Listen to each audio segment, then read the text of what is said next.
En ce début d'année 2023, et comme il est de tradition, permettez-moi de vous présenter à chacune et chacun d'entre vous mes vœux les plus sincères. L'année 2022 a été de nouveau source de tensions et de crises impactant notre territoire, mais elle a aussi montré que nous étions capables de résilience et de solidarité. En février 2022, nous avons refermé les portes du centre de vaccination après avoir réalisé plus de 36 500 injections. Je tenais donc, en ce début d'année, remercier encore une fois tous les acteurs sans qui rien n'aurait été possible. Le corps médical, les médecins, les infirmiers, les pharmaciens, les dentistes et j'en oublie, les sapeurs-pompiers, les services de l'État, les agents communaux et bien évidemment les bénévoles. Ce même mois, nous découvrions un matin abasourdis l'invasion de l'Ukraine par la Russie. La guerre était de nouveau aux portes de l'Union européenne. Là encore, nous avons fait preuve de solidarité et en quelques jours, nous avons organisé une collecte de denrées de première nécessité. Quelques mois plus tard, avec l'appui du bailleur social Inolia, nous avons accueilli 8 familles ukrainiennes, dont 3 enfants qui ont fait leur rentrée scolaire en septembre dans nos écoles, avec un équipement complet offert par le CCAS. Des cours de français sont aussi organisés dans une salle communale mise à leur disposition. Mais nous avons aussi montré que nous étions capables de réagir face aux urgences et aux régressions. La crise de la Covid et l'invasion de l'Ukraine ont provoqué une véritable crise énergétique et une inflation mondiale. Nous devons aujourd'hui tous nous serrer la ceinture et être attentifs aux moindres dépenses. Nous, les élus, avons pris nos responsabilités en diminuant nos consommations électriques, en fermant par exemple le centre aquatique en décembre et en éteignant plus rapidement les lampadaires. Et on a aussi accéléré la rénovation de nos bâtiments en adaptant nos chauffages afin qu'ils puissent utiliser plus d'énergie renouvelable. L'été 2022 a été marqué par les plus grosses chaleurs que nous ayons connues depuis 1976, ce qui a eu pour conséquence l'assèchement complet des rivières et des ruisseaux et surtout le déclenchement de très nombreux incendies.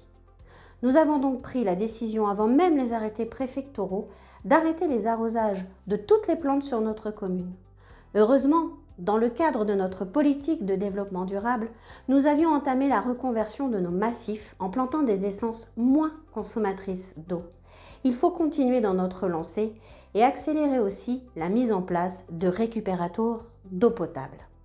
Dans le cadre de notre CLSPD, nous nous sommes impliqués depuis 2 ans dans la lutte contre les violences intrafamiliales en organisant une semaine de sensibilisation sur les VIF, avec l'opération des sacs à baguettes en partenariat avec l'ensemble des boulangers de la commune et le succès de la pièce de théâtre à destination des professionnels où nous avons accueilli plus de 80 personnes.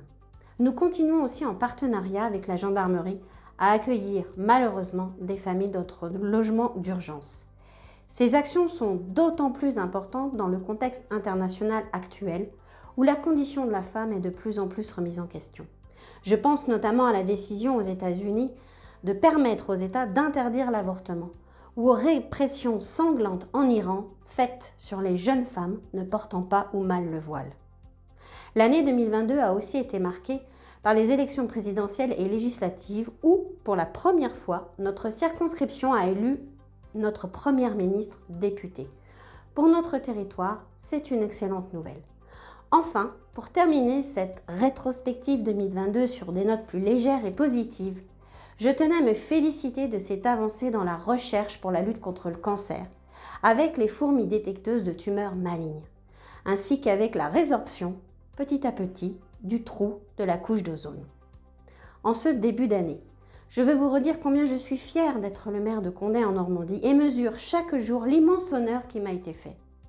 Faire ensemble, être là pour vous, pour construire avec vous Condé de demain, tel est mon engagement et celui des élus de la municipalité pour 2023 et le mandat politique. Osons réaliser nos projets. Découvrons maintenant les actions menées en 2022 à travers une rétrospective en images et celles prévues en 2023.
tiens à remercier chaleureusement tous les acteurs qui contribuent chaque jour selon leurs possibilités et leurs compétences au bien vivre ensemble. Les associations et leurs membres, les représentants religieux, les commerçants, les artisans, les entreprises locales et leurs responsables, les sapeurs-pompiers, les gendarmes, le corps médical, les services de l'État, les membres de l'Office du commerce et de l'artisanat, de l'Office du tourisme, les comités consultatifs, les comités des fêtes, l'ensemble des agents communaux et intercommunaux et l'équipe municipale. Vous l'aurez compris, les élus et moi-même ambitionnons le meilleur pour faire de Condé en Normandie la ville de demain. Notre projet politique de mandature, basé sur les grands axes tels que l'habitat, la rénovation urbaine, le commerce, le développement durable, a pour but d'attirer de nouvelles familles et d'enrayer cette chute de population progressive.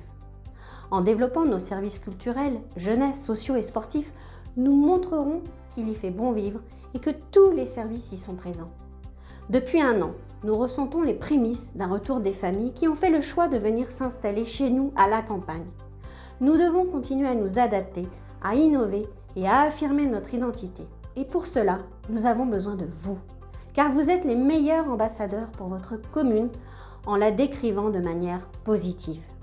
Je conclurai mes propos en citant le président Theodore Roosevelt. Il est difficile d'échouer, mais il est encore plus difficile de ne pas avoir essayé de réussir.